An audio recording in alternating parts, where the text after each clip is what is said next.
हाँ विद्यार्थियों, आपकी स्वामी केशवानंद उच्च माध्यमिक शिक्षण संस्थान लक्ष्मणगढ़ की ऑनलाइन क्लासों में आपका स्वागत है।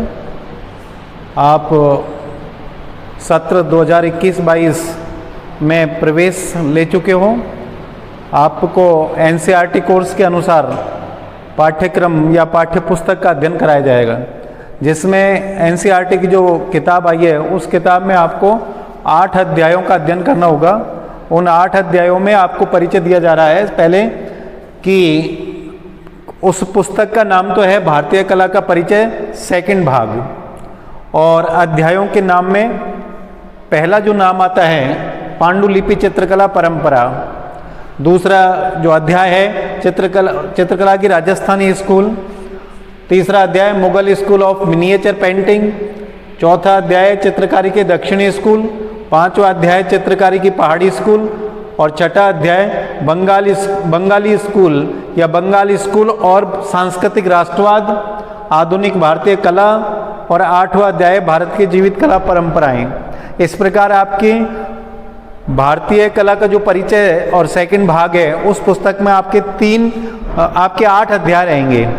इन अध्यायों का आपको अध्ययन करना होगा, जिनमें पहला जो अध्याय है उसे पांडुलिपि चित्रण परंपरा के नाम से किया गया है। उस पांडुलिपि चित्रण परंपरा में मैं आपको बताऊं कि पांडुलिपि चित्रण परंपरा क्या होती है या चित्रण क्या होते हैं। वैसे इसका नाम पांडुलिपि के नाम से आप विद्यार्थी इस तरह से हो रहे होंगे कि ये हमने कभी पढ़ा ही नहीं, 11वीं क्लास में इस तरह का बताया ही नहीं, जबकि ये अपन 11वीं क्लास में भी पढ़ते आ रहे हैं। और मैंने 11वीं क्लास में भी शायद आपको शॉर्ट क्वेश्चन वगैरह में लिखा रखा है, या आपने जैन पाल का नाम सुना हो तो जैन शैली और पाल शैली के नाम से आता है। इनको वैसे पांडुलिपि चित्रों को क्या है, लघु चित्रों के नाम से जाना जाता है। और लघु चित्र का तात्पर्य होता है छोटे आकार के चित्र। ये क्या है, मैंने आपको एक विकास क्रम बता रखा है ड्राइंग में, कि ड्राइंग का या चित्रकला का जो विकास क्रम है वो विकास क्रम इस तरह से है कि सबसे पहले जैसे अध्ययन करते हैं चित्रकला का, तो चित्रकला के अध्ययन में हम प्रागैतिहासिक काल का अध्ययन करते हैं। यहाँ अपन कर रहे हैं पांडुलिपि चित्रकला परंपरा से, लेकिन इससे पूर्व जो अध्ययन होता है उस पूर्व अध्ययन में आपको अध्ययन कराया जाता है प्रागैतिहासिक कालीन कला या प्रागैतिहासिक चित्रकला। उस प्रागैतिहासिक कालीन चित्रकला परंपरा में हम देखते हैं कि जब मनुष्य ने पृथ्वी पर जन्म लिया तो जन्म लेने के बाद उसने अपनी स्मृति को बनाए रखने के उद्देश्य से, अपने चारों ओर के वातावरण की स्मृति को बनाए रखने के उद्देश्य से, अपनी भावनाओं को अभिव्यक्त करने के उद्देश्य से, या अपने विजय स्तंभ को दर्शाने के उद्देश्य से उसने सबसे पहले चित्रकला का सहयोग लिया था। और जब चित्रकला का सहयोग लिया तो सबसे पहले उसने चित्रण धरातल के रूप में शैल चित्र बनाए थे, अर्थात दीवारों को उन्होंने चित्रण धरातल के रूप में उपयोग लिया। अब जिन चित्रों में धरातल के रूप में दीवार रही थी उन्हें भित्ति चित्र कहा गया। इसी प्रकार फिर धीरे धीरे वो विकास क्रम आगे की ओर बढ़ता गया। उस विकास क्रम आगे की ओर जो बढ़ा, उस विकास क्रम में क्या होता है कि उस समय का मनुष्य के पास ना कोई कागज था, ना कोई लिपि थी, ना कोई भाषा थी, लेकिन इस आधार पर ऐसे समय पर उसने सबसे पहले जो चित्रण का विषय बनाया वो विषय आखेटक पशु को बनाया था। और उसके बाद चित्रण धरातल जो बनाए वो धरातलों में दीवारों को या चट्टानों को लिया था। जब मनुष्य ने विकास क्रम की ओर अग्रसर हुआ या कदम रखा, तो कदम रखने पर सबसे पहले अपने जो भित्ति चित्र हैं उन भित्ति चित्रों को विशाल काय के स्थान पर छोटे आकार में बनाने का प्रयास किया। और वो छोटे आकार में इसलिए प्रयास किया कि उनको आदमी पढ़ सके, रख सके, सुरक्षित रख सके, इसलिए उनका उपयोग किया गया। जबकि असामाजिक तत्वों से बचाया जा सके, प्राकृतिक प्रकोपों से बचाया जा सके, या कुछ राज परंपराएं भी इस तरह का आई या इस्लामिक परंपराएं भी इस तरह की आई कि उस समय उनको नष्ट करने का प्रयास किया। किसको? भित्ति चित्रों को। तो उन भित्ति चित्रों को नष्ट करने से, सुरक्षित रखने की दृष्टि से उन्होंने क्या किया, लघु चित्रों का निर्माण करना शुरू किया। उन लघु चित्रों को बनाने के लिए जो सर्वप्रथम धरातल के रूप में प्रयोग किया गया था, उन धरातल के रूप में जो प्रयोग किया गया उनमें ताड़पत्र और भोजपत्र नाम के पत्र आते हैं। पत्र का मतलब है ये वृक्ष हैं ये, और इन वृक्षों के पत्ते और छाल काम में आए थे सबसे पहले।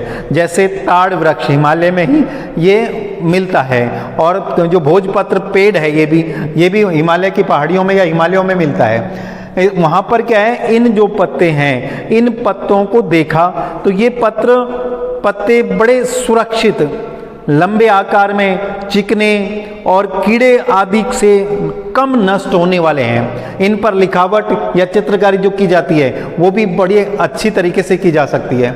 इसलिए जो वो चित्र बनाए गए उन चित्रों को लघु चित्र कहा गया था, और उन लघु चित्रों को ही ग्रंथबद्ध किया गया था, उनको एकत्रित किया गया था कई पन्नों पर, कई पृष्ठों पर, कई पत्तों पर या कई पेड़ की छालों पर बनाया गया। और छालों को बनाकर जब एकत्रित कर लिया गया, उनको एकत्रित कर बांध दिया गया, उनको ग्रंथबद्ध कर दिया गया, तो उन्हें पोथी चित्र कह दिया गया था। तो ये हाथ से बने हुए जो चित्र हैं उन चित्रों को पांडुलिपि चित्र कहा गया। हाथ से बने हुए जो पांडुलिपि चित्र हैं उनको, या इनको इंग्लिश में कहा जाता है कि मनुस्क्रिप्ट्स कहा जाता है। तो ये जो चित्र बनाए गए इन चित्रों में आगे चलकर विकास रूप जो लिया वो मध्यकालीन कला में लिया था। मध्यकालीन कला में बहुत सारे ऐसे केंद्र हो गए थे जिनमें पांडुलिपि चित्रों का अंकन हुआ, जिनको पोथी चित्र कहा गया, लघु चित्र कहा गया, जिनमें आगे चलकर ये ताड़पत्र और ये छाल है भोजपत्र की, उनके स्थान पर कागज का निर्माण हो गया था। और कागज का निर्माण होने के बाद उन पर कागज पर चित्रांकन करने लगे थे, और जो कागज पर चित्रांकन किया उसको वसली चित्र के नाम से भी जाना गया था। इस प्रकार अपन जो पहला पाठ पढ़ रहे हैं एनसीईआरटी कोर्स के अनुसार, उस पहले पाठ का नाम मैंने आपको बताया पांडुलिपि चित्रकला, अर्थात हस्त निर्मित चित्रों की जो कला परंपरा रही है उस परंपरा के विषय में अपन अध्ययन कर रहे हैं। तो पांडुलिपि चित्र कौन से कहलाते हैं? पांडुलिपि चित्र वो कहलाते हैं जो हाथ से निर्मित चित्र होते हैं, जिनको ताड़पत्र और भोजपत्रों पर निर्मित किया गया था। ताड़पत्र एक ताड़ का वृक्ष होता है, उसके पत्र पर बनाया गया था, और भोजपत्र वह होता है जो भोज नाम का एक पेड़ होता है हिमालय में, उस पेड़ के छाल को हटा हटा कर उन पर बनाया गया था। तो इस प्रकार से हाथ से निर्मित जो चित्र हैं उन चित्रों को पांडुलिपि चित्रों के नाम से जाना गया। ठीक है भाई, तो अपन इस तरह से आगे बढ़ेंगे पांडुलिपि चित्रों के विषय में और पहले पाठ का अध्ययन करेंगे। हाँ ठीक है, तो विद्यार्थियों पहले अध्याय का नाम या 1 नंबर अध्याय का नाम है पांडुलिपि चित्रकला परंपरा। मैंने आपको बताया इसको इंग्लिश में कहते हैं मैन्यूस्क्रिप्ट पेंटिंग। मैन्यूस्क्रिप्ट पेंटिंग का तात्पर्य होता है पांडुलिपि चित्र, और पांडुलिपि चित्र का अर्थ मैंने बताया आपको, हाथ से निर्मित जो चित्र होते हैं उन्हें क्या कहते हैं? पांडुलिपि चित्र कहते हैं। और पांडुलिपि के जो चित्र बनाए गए थे उन चित्रों के लिए मैंने चित्रण धरातल के रूप में आपको बताया ताड़पत्र और भोजपत्र पर इनको बनाया जाता था। तो पांडुलिपि चित्र का अर्थ पढ़ते हैं अपन सबसे पहले। अतीत की जानकारी के लिए, मतलब अतीत की जानकारी के लिए पुस्तकें हाथ से लिखी जाती थी, उन्हें पांडुलिपि कहा जाता था। मैंने आपको बताया कि हाथ से निर्मित चित्रों को क्या कहा जाता है? पांडुलिपि चित्र कहा जाता है। लेकिन इसमें थोड़ा सा ये फर्क है, आप समझ लें कि पांडुलिपि चित्र में सबसे फर्स्ट में जो चित्र बनाए गए थे, पहले चित्र बनाए गए थे, वो पहले जो चित्रों का धरातल था वो धरातल के रूप में ताड़पत्र और भोजपत्र का उपयोग किया गया। लेकिन इसका जो विकसित रूप आगे विकसित हुआ उसमें कागज का उपयोग होने लग गया था, जिनको पोथी चित्र या लघु चित्रों के नाम से जाना गया था। ठीक है भाई, पांडुलिपि चित्रों को ताड़पत्र या भोजपत्र की छालों पर लिखा जाता था। ठीक है भाई, या बनाया जाता था। भोजपत्र का एक पेड़ हिमालय में मिलता है। भोजपत्र क्या है? ये पेड़ होता है, और ये पेड़ के छाल होती हैं, जो वो छाल इस तरह से होती हैं जैसे केले के पेड़ की छाल होती हैं।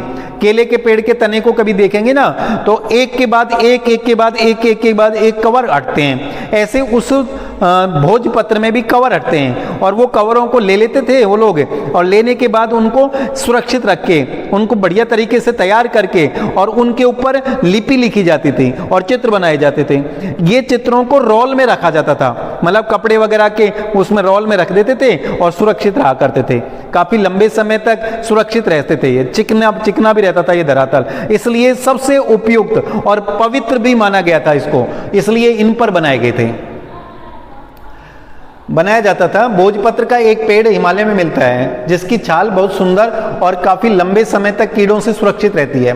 मतलब इनको क्या है, ये पत्तों को कीड़े भी खा जाते हैं, लेकिन ये चिकने होते हैं दोनों, ताड़पत्र के भी और भोजपत्र के भी, तो इनको मतलब काफी लंबे समय तक सुरक्षित रख सकते हैं। इनको कीड़ा सहज नहीं खाता था, लेकिन अब हजारों वर्ष पुराने हो गए मान लो, और अब से अवशेष के रूप में कहीं मंदिर या विहारों में मिलते हैं, तो वहां पर मिलेंगे तो हो सकता है इनको अधिक समय होने के कारण इनको भी कीड़ों ने नष्ट कर दिया है। अपन भी देखते हैं अपनी पुस्तकों के जो पन्ने होते हैं, पेज होते हैं, उन पेजों को अपन अगर लंबे समय तक पुरानी अलमारियों में रख देंगे तो अपने आप ऑटोमेटिक वो क्या है, फटना शुरू हो जाते हैं, पीले पड़ जाते हैं। ऐसे हो सकता है इनका भी सुरक्षित नहीं रहे हों। जिस पर लिखावट भी अच्छी की जाती थी उनको पांडुलिपि चित्र कहते थे। पांडुलिपि के लिए अंग्रेजी में प्रयुक्त होने वाला शब्द मैन्यूस्क्रिप्ट है। मैंने बताया आपको पांडुलिपि के लिए जो अंग्रेजी में शब्द आता है वो मैन्यूस्क्रिप्ट आता है, मैन्यूस्क्रिप्ट। इस शब्द की उत्पत्ति लैटिन भाषा के मैन्यू शब्द से हुई है, जिसका अर्थ होता है हाथ है से लिया गया है, मतलब हाथ के द्वारा या हाथ से निर्मित कहा जा सकता है, ऐसा इसका अर्थ होता है। अब पांडुलिपि ताड़पत्र या हिमालय में भोज नामक पेड़ के छाल पर लिखी मिलती है। पांडुलिपि जो ग्रंथ हैं, पांडुलिपि के जो चित्र हैं, वो चित्र किस पर मिलते हैं, ताड़पत्र पर या हिमालय में जो पेड़ होता था भोजपत्र नाम का, उसके भोजपत्रों पर मिलती हैं। इनको तैयार करने के लिए भोजपत्रों को अलग अलग टुकड़ों या छाल से तैयार किया जाता था। मतलब ताड़पत्र को तो क्या लिया था, पत्ते के टुकड़े लिए जाते थे इनको तैयार करने के लिए। भाई एक पत्ता ले लिया, दूसरा पत्ता ले लिया, तीसरा पत्ता ले लिया, और फिर इनको एकत्रित किया करते थे उनको ग्रंथबद्ध करने के लिए, है। इसी प्रकार भोजपत्र के जो पेड़ है उस पेड़ की छालों को लिया जाता था और उन पर चित्रों को बनाया जाता था या लिपि लिखी जाती थी। इनको तैयार करने के लिए भोजपत्रों को अलग अलग टुकड़ों या छाल से तैयार किया जाता था। इनको फिर एक साथ बांध दिया जाता था। अब बांधने पर ये क्या कहला बन जाएंगे, ग्रंथ बन जाएंगे, पुस्तक बन जाएगी। इसीलिए तो आगे चलकर जो विकसित रूप है उस विकसित रूप में जाकर इनको पोथी चित्र या पुस्तक चित्रों के नाम से जानेंगे। इस प्रकार से तैयार किए गए चित्रों को पांडुलिपि ग्रंथ चित्र कहे जाते थे। मतलब आप क्या कहलाएंगे कि ये ग्रंथबद्ध कर दिए, अब ग्रंथबद्ध करने के कारण इनको क्या कह देंगे, पांडुलिपि चित्र ग्रंथ कहलाएंगे ये। ठीक है भाई। पांडुलिपि चित्र भोजपत्र व ताड़पत्र पर तैयार करने के पीछे उद्देश्य रहा। इनका क्या उद्देश्य रहा था कि इन पर बनाए गए चित्र स्थायी रहते थे, चिकने होते थे, काफी स्पेस हुआ करता था और इनको पवित्र भी माना जाता था, क्योंकि इन जो ताड़पत्र हैं या जो पांडुलिपि चित्र हैं इनमें धार्मिक मान्यताओं पर आधारित चित्रों को चित्रित किया गया अधिकतर, और धार्मिक मान्यताओं पर आधारित चित्रों को चित्रित करने के कारण इनको पवित्र समझकर ताड़पत्र को और भोजपत्र को इन्हीं पर ग्रंथों का रचना की गई, लिखी गई थी। लंबे समय तक ये नष्ट नहीं होते थे। ये चिकने होते हैं जिन पर चित्र या लेखन के में किसी प्रकार की कोई परेशानी नहीं होती थी। ताड़पत्र भोजपत्र को शुद्ध व पवित्र माना जाता है। पांडुलिपि चित्रों में धार्मिक मान्यताओं, मतलब ये पांडुलिपि चित्र अर्थात ये हाथ से निर्मित जो चित्र हैं, मैं बार बार आपको बता रहा हूँ, पांडुलिपि चित्र हाथ से निर्मित चित्रों को पांडुलिपि चित्र कहा जाता है। जिन पर मतलब इन पांडुलिपि चित्रों में धार्मिक मान्यताओं अर्थात कौन से विषयों के चित्र बने वो बता रहा हूं मैं आपको। पांडुलिपि चित्रों में धार्मिक मान्यताओं, व्यवहारों, राजाओं के जीवन, औषधियों, महाकाव्य, नाटक आदि का प्राकृत भाषा में लेखन किया गया। प्राकृत कौन सी भाषा में लेखन किया गया, प्राकृत भाषा में, क्योंकि उस समय कौन सी भाषा चलती थी, प्राकृत भाषा। तो आपको ये याद रखना है, क्या याद रखना है कि एक तो पांडुलिपि चित्र किसे कहते हैं, पांडुलिपि चित्र किसे कहते हैं, हाथ से निर्मित चित्रों को क्या कहेंगे, पांडुलिपि चित्र कहते हैं। अब पांडुलिपि चित्रों के चित्रण धरातल क्या थे, चित्रण धरातल के रूप में क्या लिया जाता था, ताड़पत्र और भोजपत्र लिया जाता था, है। और ये ताड़पत्र और भोजपत्र को उपयुक्त क्यों समझा, एक तो इनको शुद्ध माना जाता है और एक ये चिकने हुआ करते थे, एक मतलब लंबाई चौड़ाई इनमें अच्छी होती है, चिकनापन होने के कारण पर लिखावट अच्छी होती है, इसलिए इनको लिया गया था। और एक इनको कीड़े वगैरह कम खाते हैं इसलिए लिया गया था। ठीक है। अब इनमें कौन सी भाषा का लेखन किया गया? तो प्राकृत भाषा का लेखन किया गया था। पांडुलिपि चित्रों के उदाहरणों में मध्यकाल में पाल शैली। अब अगर पांडुलिपि के चित्रों के जो उदाहरण लेंगे, उदाहरणों में अगर पढ़ेंगे तो पढ़ने पर अपन लिख सकते हैं, जब पढ़ सकते हैं मध्यकाल में तो पाल शैली। पाल शैली में लघु चित्र बनाए गए थे जो ताड़पत्र पर, उनका चित्रण धरातल ही वो था ताड़पत्र। लेकिन मध्यकाल में जो पाल शैली थी उसके चित्रण विषय बदल गए। विषय में यहाँ बौद्ध धर्म से संबंधित चित्रों को चित्रित किया गया। आगे चलकर जैन शैली। अब जैन शैली में भी ताड़पत्र और कागज भी आ गया था। जैन शैली में कागज पर चित्र बनाए गए थे, लेकिन अब जैन शैली में फिर चित्रों का विषय बदल जाएंगे, क्योंकि इसका नाम क्या है? जैन शैली। तो यहाँ जैन शैली में जो चित्र बनेंगे वो चित्र जैन धर्म से संबंधित चित्र बनाए गए थे। आप भ्रंश शैली, अब भ्रंश शैली जैन शैली का ही एक मतलब विकृत रूप है। राजस्थानी शैली, राजस्थानी शैली में लघु चित्र बने थे। मुगल शैली, मुगल शैली में लघु चित्र बने जिनको पुस्तक चित्रों के नाम से जाना जाता है। इनके चित्रण धरातल के रूप में कागज का प्रयोग अधिकतर करने लगे थे। किस किसके में? राजस्थानी शैली और मुगल शैली। अब कागज में भी मैंने आपको बताया, यहां भी दोनों में जब कागज का प्रयोग किया गया तो वो कागज एक विशेष प्रकार का कागज था जिसको वसली के नाम से जाना गया था। मध्यकालीन चित्रकला केंद्रों पर देखने को मिलती हैं। पांडुलिपि लगभग 1000 वर्ष पूर्व मंदिरों में और विहारों में उपलब्ध होती हैं। मतलब मंदिरों में देखने को मिलती हैं, कहीं कहीं पर ऐसी सुरक्षित रखी हुई मिल जाती हैं। और कहाँ मिलती हैं? विहारों में। विहार क्या होते हैं? चैत्य और विहार, ये ऐसी गुफाएं होती हैं जिनमें बहुत साधु संत निवास करते थे। ऐसी गुफाओं को विहार कहा करते थे। तो वहाँ उपलब्ध होती थी, वहाँ पर मिली हैं ऐसी, जिनमें कुछ पांडुलिपियों को कीड़े खा गए। मतलब कुछ पांडुलिपियों को क्या कहे? कीड़े खा गए, अधिक समय होने के कारण। मतलब कम समय में तो नहीं खाते, लेकिन अधिक समय तक असुरक्षित रूप से एक ही स्थान पर रखें तो उनमें क्या लग गए? कीड़े। और कीड़े खाने के कारण ये पांडुलिपि चित्र हैं जो क्या हो गए? नष्ट हो गए। और कुछ समय के कारण नष्ट भी हो गए थे। मतलब अधिक समय हो जाने के कारण क्या हो गए? ये नष्ट हो गए। ठीक है भाई। अब आगे चलकर ये पांडुलिपि जो चित्र है वो चित्र का विकास क्रम आगे बढ़ रहा है। वो उस विकास क्रम में आपको बताया जा रहा है कि हमारी भारतीय कला या चित्रकला है, उस भारतीय चित्रकला का अधिकतर जो चित्रकर्मों के विषय में या उनके चित्रण कार्य के विषय में जो लेख मिलते हैं वो विष्णु धर्मोत्तर पुराण में मिलते हैं। तो विष्णु धर्मोत्तर पुराण का यहाँ एग्जाम्पल देते हुए बताया गया है कि विष्णु धर्मोत्तर पुराण के 3रे अध्याय में 5वीं शताब्दी में एक अध्याय चित्रसूत्र की रचना की गई। कौन से अध्याय की? चित्रसूत्र अध्याय की रचना की गई। और कब की गई? 5वीं शताब्दी में गई।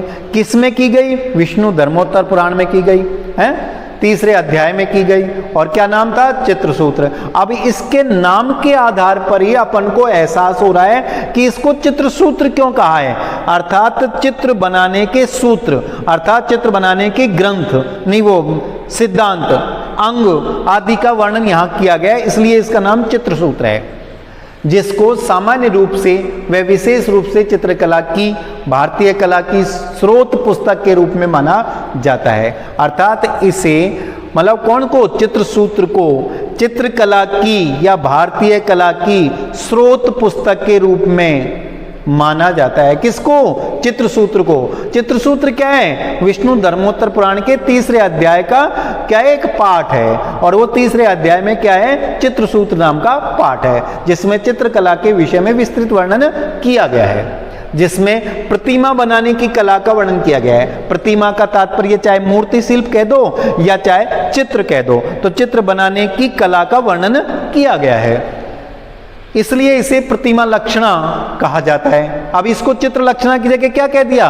प्रतिमा लक्षणा, क्योंकि इसमें कौन सी कला का वर्णन किया गया है? प्रतिमा बनाने की कला का वर्णन किया गया है, इसलिए इसे प्रतिमा लक्षणा कहा जाता है। जो चित्रकला के सिद्धांतों, मतलब ये यहां पर क्या है? सिद्धांत है, ये सिद्धांत हैं जो चित्रकला के क्या है? सिद्धांत हैं। जिसमें जो कौन सी चित्रकला के सिद्धांत है? जो प्रतिमा बनाने का कला का वर्णन किया गया ना, जो प्रतिमा बनाने की कला वर्णन है, वो ही चित्रकला के क्या है? सिद्धांत। जो आपको मैंने जूनियर में इजी वे में कभी बता दिए होंगे कि चित्रकला के 6 सिद्धांत हैं, भारतीय कला के 6 सिद्धांत हैं, जिनको मैंने आपको बताया था कि आपने यहाँ जयमंगलम एक नामक किताब है, जिसमें पंडित यशोधर नाम के विद्वान ने भारतीय कला के 6 सिद्धांतों का वर्णन करते हुए लिखा है कि रूप वेदा प्रमाणानि भावलावण्य योजनम सादृश्यम वर्णिका भंगम इति चित्र षडंकम, अर्थात ये 6 अंग हैं, भारतीय कला सिद्धांत हैं 6, जिनमें रूप वेद, आगे देखो इसमें आ जाएगा वो कला का वर्णन किया गया है, इसलिए प्रतिमा लक्षणा कहा गया है, जो चित्रकला के सिद्धांत हैं, जिसमें खंड तकनीक मतलब उसका किस तरह से विभाजन किया जाए, किसका चित्रभूमि का विभाजन किस तरह से किया जाए, उपकरण, सामग्री, सतह, धारणा, परिपेक्ष, मानव आकृतियों की त्रिआयामिता से संबंधित हैं। चित्र के विभिन्न अंग सिद्धांतों जैसे रूप भेद, प्रमाण, भाव, लावण्य, सादृश्यता, वर्णिका भंग को उदाहरणों के साथ विस्तार से समझाया गया है। किसमें? विष्णु धर्मोत्तर पुराण के 3रे अध्याय के चित्रसूत्र नाम के एक अध्याय में बताया गया है, जिसमें भारतीय कला के कितने सिद्धांतों को? 6 सिद्धांतों को। मैंने अभी श्लोक बताया था आपको, रूप भेदा प्रमाणानि भावलावण्य योजनम सादृश्यम वर्णिका भंगम इति चित्र षडंकम, ये जयमंगलम में लिखा गया है और ये पंडित यशोधर के द्वारा लिखा गया है, जिसमें पूरा वर्णन किया गया है। इन 6 सिद्धांतों के आधार पर ही चित्रकला का या चित्र का निर्माण होता है। और ये जो 6 सिद्धांत हैं, रूप भेद है, प्रमाण है, भाव है, लावण्य है, सादृश्यता है, वर्णिका भंग है, को यानी मिलाकर यदि चित्र बनाया जाए तो वो चित्र स्पष्ट, सुंदर और पूर्ण चित्र कहलाता है। इनमें से प्रत्येक के कई उपखंड हैं। अब इन सिद्धांतों के उपखंड भी हैं अलग अलग, ये और उसके सिद्धांत सदियों से कलाकारों द्वारा पढ़े और समझे जा रहे हैं। मतलब ये कौन से? ये सिद्धांत और इनके अंग, इन अंगों को सदियों से, बहुत पहले से कलाकारों के द्वारा पढ़े जा रहे हैं और समझे जा रहे हैं, और उन्हीं के आधार पर चित्रकला का या कलात्मक कार्य किया जा रहा है, चित्रों का निर्माण किया जा रहा है जी। इस प्रकार भारत में चित्रकला की सभी शैलियों, स्कूलों के ये आधार बन गए। क्या बन गए? ये विष्णु धर्मोत्तर पुराण में चित्रसूत्र नाम के जो ग्रंथ में चित्रकला के विषय में या प्रतिमा बनाने के कला के विषय में जो वर्णन किया गया है, वो आदर्श बन गए हमारे किसके? हमारी यहाँ की चित्रकला शैलियों के और यहाँ की स्कूलों के। जैसे स्कूलों में कौन कौन सी? जैसे दक्षिणी स्कूल है, जैसे मुगल स्कूल है, राजस्थानी स्कूलें हैं, इस तरह की इन स्कूलों के ये आदर्श बन गए और जिनके आधार पर उन्होंने ऊंचाइयों को छू लिया। आगे मध्यकालीन कला के चित्रों ने एक सामान्य नाम अर्जित किया। अब यही जो कला परंपरा है, ये जो कला परंपरा है, इस कला परंपरा में ही मतलब ये पांडुलिपि चित्रण परंपरा में ही मध्यकालीन जो चित्रण परंपरा है, उस मध्यकालीन चित्रों ने एक सामान्य नाम अर्जित कर दिया, उस अर्जित किया, उसको उदाहरण के तौर पर उसे लघु चित्र कहते हैं। मैंने आपको पहले ही बताया, पांडुलिपि चित्र हाथ से निर्मित चित्र, अर्थात यूं भी कह सकते हैं कि पुस्तक चित्रों को या पोथी चित्रों को पांडुलिपि चित्रों के नाम से जाना जाता है। तो अब यहाँ लघु चित्र कहलाए। क्या कहलाए? ये मध्यकाल में इनका नाम सामान्य रूप से क्या अर्जित हो गया? लघु चित्र। उनके अपेक्षाकृत आकार छोटे होने के कारण इनका क्या है? ये लघु चित्रों का आकार क्या होता है? छोटा आकार। इनको हाथ से तैयार किया गया, मतलब आकार में छोटे। तो आकार में छोटे होने के कारण ना तो इनको कोई रखने के लिए स्टैंड की आवश्यकता पड़ती, ना अन्य कहीं किसी जगह हैंग करने की आवश्यकता पड़ती। इसलिए इनको क्या करते थे कलाकार? हाथों में लेकर, हाथ से पकड़कर और सूक्ष्म भाव और सूक्ष्म आकार और सूक्ष्म रंग और गहराई को दर्शाने की दृष्टि से, निकट दृष्टि से इनमें काम किया। हाथ से पकड़ा गया, इनको आकार छोटे होने के कारण इनको हाथ से तैयार किया गया, इनको बनाते समय हाथ से पकड़ा गया था और सूक्ष्मता के कारण निकट दूरी से देखा जाता था, मतलब बहुत नजदीकी से देखा जाता था। भाई, एक संरक्षक की हवेली की दीवारों को अक्सर भित्ति चित्रों से सजाया जाता था। मतलब जो संरक्षक होते थे, राजा महाराजा होते थे, वो क्या करते थे? आश्रयदाता होते थे। वो चित्रों को संरक्षित करने के लिए दीवारों को, अपनी हवेलियों को, अपनी हवेली की दीवारों को भित्ति चित्रों के द्वारा सजवाते थे। तो वो लेकिन भित्ति चित्रों से सजवाते थे तो वो चित्र तो क्या कहलाते थे? भित्ति चित्र, और उनके आकार बड़े होते थे। तो उन्हें उनसे, इस परंपरा को, ये लघु चित्रों को इनसे कहीं दूर रखा गया। एक संरक्षक की हवेली की दीवारों को अक्सर भित्ति चित्रों से सजाया जाता था, इसलिए इन लघु चित्रों को कभी भी दीवारों पर लगाने का इरादा नहीं था। कभी भी कोई मतलब दीवारों पर लगाने का इरादा नहीं था, क्योंकि आकार में कैसे हैं ये छोटे, और बने हुए किस पर हैं, कागज, ताड़पत्र या भोजपत्र पर बने हुए हैं। चित्रों के बड़े रूप को उचित रूप से संदर्भित किया जाता था, मतलब इनके जो बड़े रूप थे उनको अलग अलग टुकड़ों में बना दिया जाता था। भाई एक चित्र यहाँ बना दिया, अगला चित्र दूसरी जगह आगे जगह बना दिया, और इनको पुस्तकों के बीच में लगा दिया जाता था, जैसे पाठ के बीच में लगा दिया जाता था। तो पाठ के पूरे सारांश को समझने के लिए इन चित्रों को उपयोग में लिया गया था पांडुलिपि चित्रण के रूप में, क्योंकि यह सचित्र अनुवाद होता है। मतलब चित्र क्या है, ये पाठ का एक सचित्र अनुवाद होता है, जिनको महाकाव्यों, साहित्यिक रचनाओं, संगीत ग्रंथों, पांडुलिपियों से काव्य छंदों के साथ चित्र के शीर्ष भाग पर स्पष्ट रूप से सीमांकित बॉक्स जैसी जगह में हस्तलिखित छंद के साथ अभिव्यक्त किया जाता था या बनाया जाता था। मतलब क्या, मैंने आपको बताया कि किताब में कहीं कहीं पाठ से पहले ही या पाठ के मध्य में पाठ को समझने की दृष्टि से वहां पर चित्रों को, हस्तनिर्मित चित्रों को लगाया गया। हस्तनिर्मित उनको क्या कहा गया है, पांडुलिपि चित्र कहा गया है। जो कहां पर लगाया गया है, या तो चित्र के शीर्ष भाग पर कोई सीमांकित रेखांकन कर दिया और एक बॉक्स बना लिया, उस बॉक्स में लिख दिया गया था या बना दिया जाता था। हस्तलिखित छंद के साथ कभी कभी कोई पाठ को सामने नहीं बल्कि कला के पीछे दर्शाया गया है। कहीं कहीं तो क्या है कि चित्र को पहले लगा दिया और पहले लगाने के बाद पाठ को बाद में दर्शाया गया है। पांडुलिपि चित्रों को विषयगत रूप में व्यवस्थित कर कल्पना की गई है। विषयगत पांडुलिपि जो चित्र हैं अर्थात हस्तनिर्मित जो चित्र हैं, उन चित्रों को विषय के आधार पर पहले व्यवस्थित कर दिया गया और व्यवस्थित करने के बाद उनको लगाया गया है या बनाया गया है। पांडुलिपि चित्रों के विषयगत रूप से व्यवस्थित कर कल्पना की गई है। प्रत्येक सेट में एक पेंटिंग या फोलियो शामिल किया जाता है। फोलियो का तात्पर्य भी यह है कि उससे संबंधित चित्र को लगाया जाता है, वही है उससे संबंधित भावों को दर्शाना या उससे संबंधित व्याख्या करना, पाठ से संबंधित व्याख्या करना, वही पेंटिंग कह दो या फोलियो शामिल कर लिया गया है प्रत्येक पाठ में, प्रत्येक सेट में। ऐसे पेंटिंग के प्रत्येक फोलियो का एक पाठ होता है।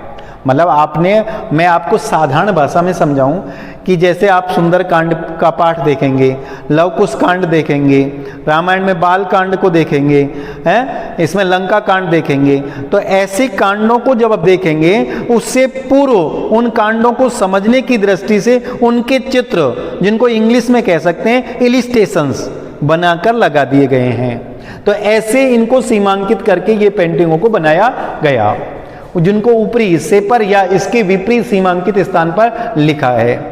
इस प्रकार किसी के पास रामायण चित्रों, भागवत पुराण या महाभारत, गीत गोविंद, रागमाला आदि के सेट होते हैं। प्रत्येक सेट को कपड़े के टुकड़े में लपेटा जाता है।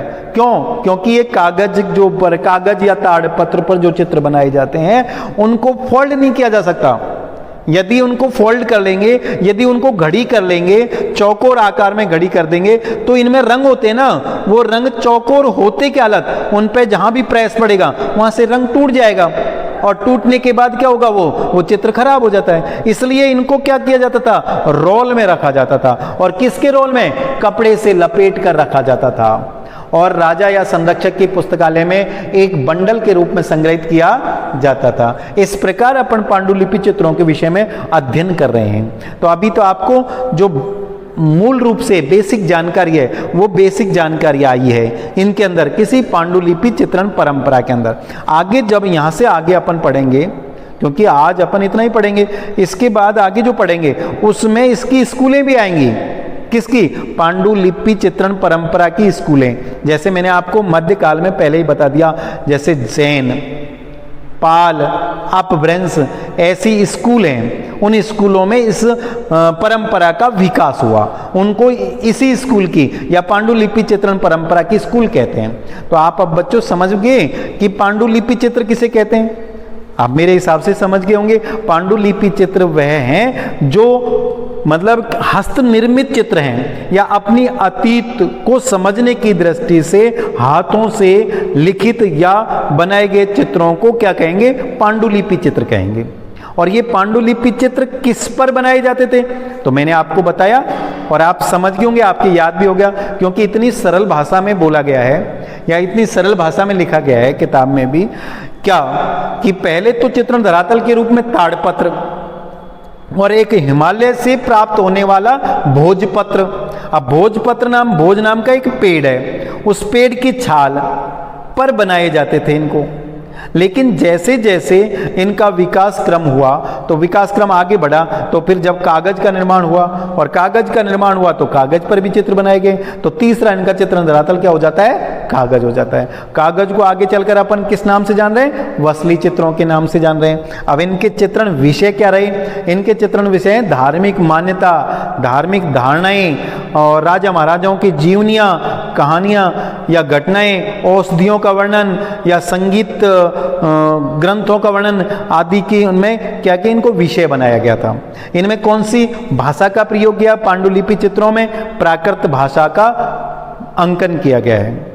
ठीक है, आप कभी पांडुलिपि चित्रों के विषय में और अधिक जैसे थोड़ा सा प्रैक्टिकल तौर पर देखना चाहेंगे तो अपन ये देखें, जैसे अपने हनुमान चालीसा की पुस्तक है या सुंदरकांड की पुस्तक है, उन पुस्तकों में देखेंगे कि आप पाठ से पहले उस पाठ से संबंधित चित्रों का दृश्य बना रखा है, बीच बीच में लगा रखा है। उन्हें क्या कहेंगे?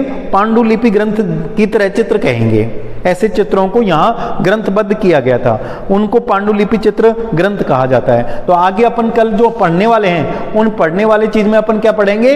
पांडुलिपि ग्रंथों को या पांडुलिपि जो चित्रण परंपरा है उसकी प्रमुख स्कूलों के विषय में पढ़ेंगे। तो आज इतना ही, धन्यवाद बच्चों।